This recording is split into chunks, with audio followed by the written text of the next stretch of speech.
Moza Racing has officially announced an all-new mid-tier wheelbase, and this thing actually looks pretty interesting. Now, this video will cover everything you should know about this all-new wheelbase, but also what it kind of competes against when it comes to mid-tier sim racing, and it's kind of interesting. So without further ado, let's get straight to what you need to know.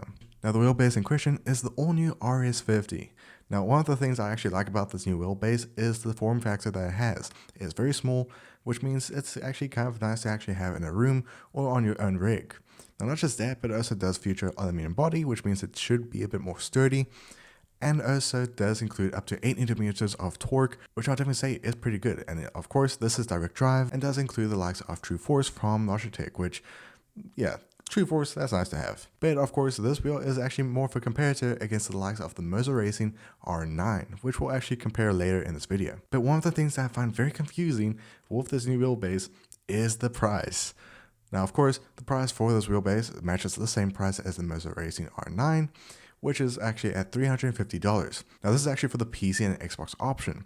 But if you want to go for the likes of the PlayStation op, you can use this with your PS5. It will cost you an extra $100 just for the PlayStation option, which is, it will set that price tag to $450. So yes, the PC/Xbox option is way cheaper to actually go for. But that's actually not just it, because if you go for the likes of the bundle, where it includes the likes of just the wheelbase, and of course the wheel itself, that's a price of $700 for both options. So I actually don't know why the pricing is so different for just the wheelbase. And yes, the bundle price tag is $700, and that's not including the likes of the pedals. The all new pedals, which is the RS pedals, does cost an extra $160, which means yes, the total price is $860 for the whole set.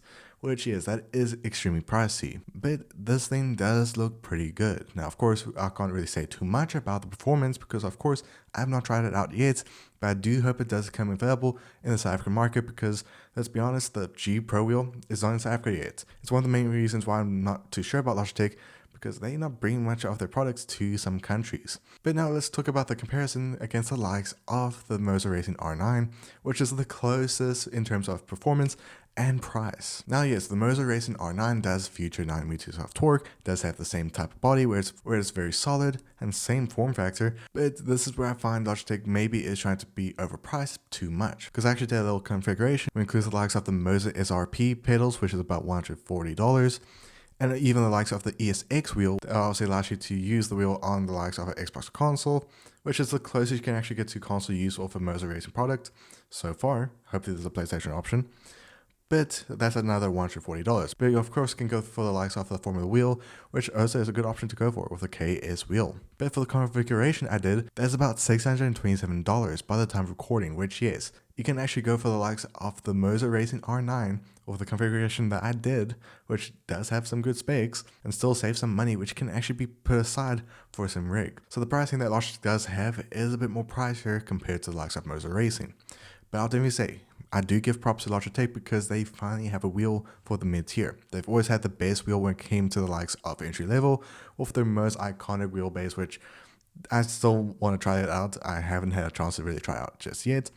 And of course, you got the likes of their higher end option, which is the G Pro wheel. But at the end of the day, the only difference I see against the likes of the RS50, against the likes of its comparator, which is going to be the R9 from Moza Racing, I think Logitech has only one upper hand, which is PlayStation compatibility. But of course, I do hope it does come to South Africa so I can actually get to test out on the channel for you guys to actually see if it will actually be worth it for you to actually go for.